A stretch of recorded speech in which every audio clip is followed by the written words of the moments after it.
Hola, ¿qué tal? ¿Cómo estáis? Aquí estoy de nuevo para seguir hablando de esta, mi tercera novela, Estaciones sin parada.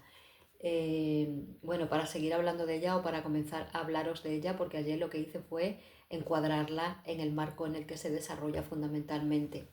Mirad, os quiero contar de esta novela también que yo por mi condición de docente he visitado muchos pueblos, he trabajado en muchos pueblos, algunos de los cuales he permanecido pues más de 6 años estuve en Carmona y 6 años estuve en Burguillo. Y en Carmona estuve un año más, pero estuve en otro instituto que estaba al lado del que estuve anteriormente 6 años, con lo cual los alumnos pues los seguía viendo, los compañeros los seguía viendo. ¿Por qué os digo esto?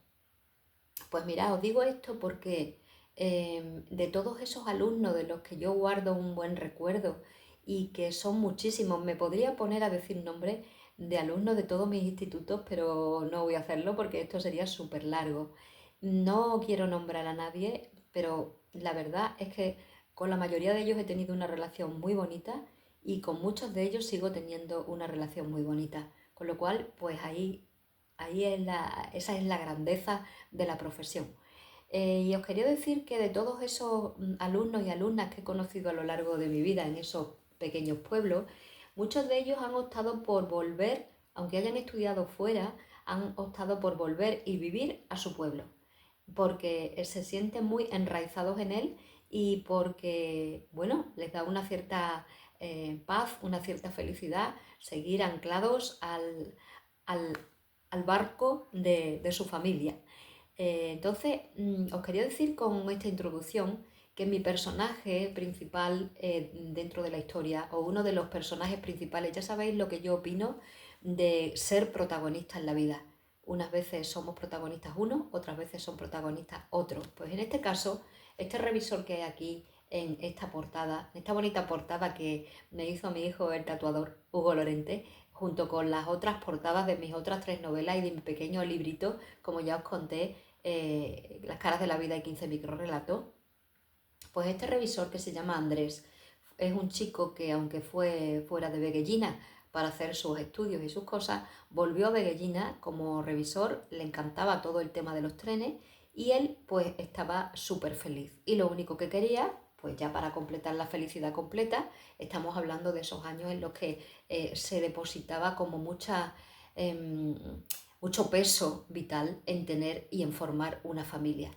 Entonces él dijo, pues solo me hace falta pues tener novia y formar esa familia que tanto deseo. Entonces pues un día encontró una chica, la conoció, se conocieron, se miraron, salieron todas esas sustancias químicas que como siempre os digo nos hace enamorarnos de nosotros mismos y por tanto aparecemos exultantes y todos los demás se fijan en nosotros y en nuestra luminosidad en esos momentos. Pues Elvira apareció en su panorama y con Elvira pues pasó un noviazgo pues muy bonito, siempre al lado de la hermana de Elvira, porque eran unos tiempos en los que los papás no querían que las hijas salieran solas de casa con el novio y siempre llevaban una carabina, como se decía, ¿no? Entonces que Andrés depositó toda su confianza en esa familia que iba a formar. Muchas veces me pregunto yo, una persona que tiene una patología, como os dije el otro día, me gusta que algunos de mis personajes tengan unos rasgos que ya podrían rayar en lo patológico, porque exagero, no es, a ver, lo hago adrede, exagerar una característica, una manía, un tic, como decimos, un trastorno obsesivo, compulsivo. En este caso, Elvira era celosa. Cuando se conocieron, seguramente Andrés no percibió hasta qué punto podía ser celosa Elvira. Y ni siquiera Elvira puede ser que no supiera hasta qué punto esos celos eran algo que podría hacerle daño a ella misma y a su familia. Andrés y Elvira se casaron. Anteriormente, pues hay una serie de escenas bastante pues entrañables entre los dos, escenas en las que la familia apoya esa unión y tuvieron hijos.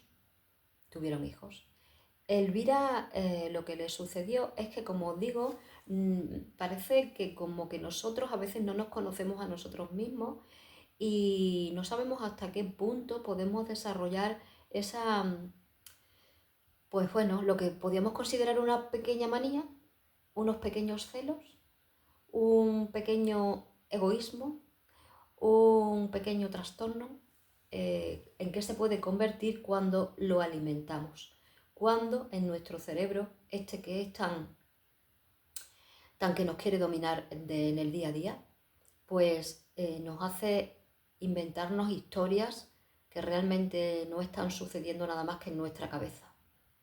Elvira empezó a imaginar y a creerse, que eso es lo malo, no solo imaginar, sino a creerse y a vivir en esa creencia, que Andrés tenía una mujer en cada estación.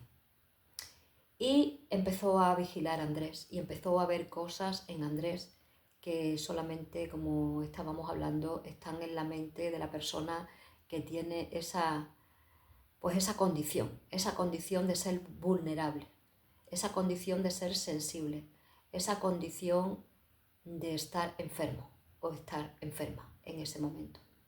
En ese momento quiero decir que se dan los hechos que considera ella, en este caso Elvira, propicios para crear una vida dentro de su mente, una vida, una historia de vida, una serie de comportamientos en su marido que solo estaban ahí, pero que poco a poco iba minando la salud y la felicidad de ese matrimonio y de esa casa.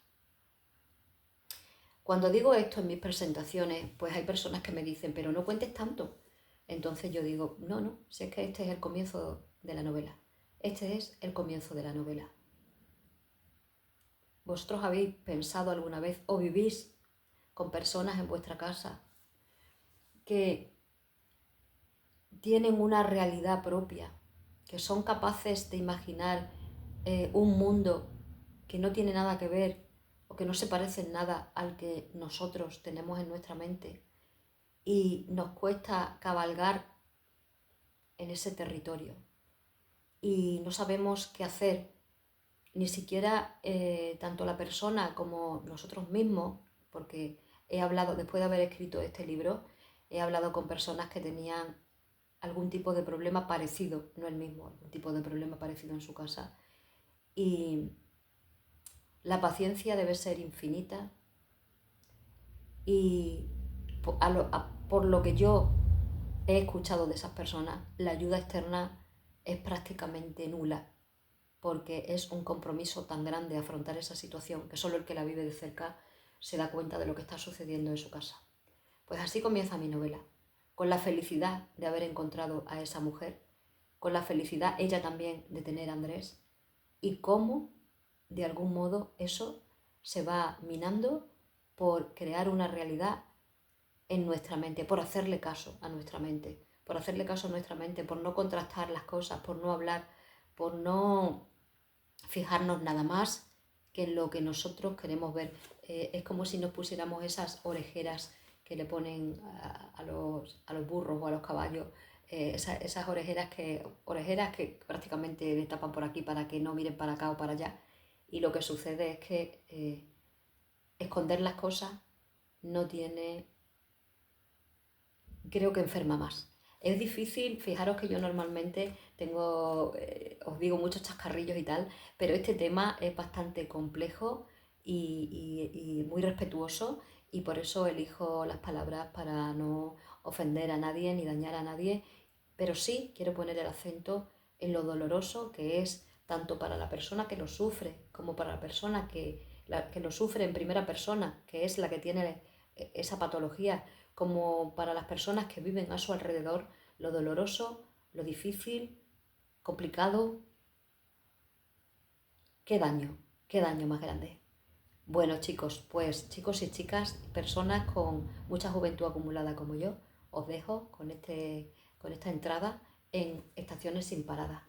Ya me gustaría a mí y a todos nosotros que toda nuestra vida fuera un derroche de felicidad, pero a veces suceden cosas que hay que hay que coger por los cuernos, como se dice, y enfrentarlas y ver qué solución podemos darle. Perdonadme que me he alargado un poquito, pero es que no he podido hacerlo de otra manera. Otro día será más corto y más feliz, seguramente. Muchas gracias.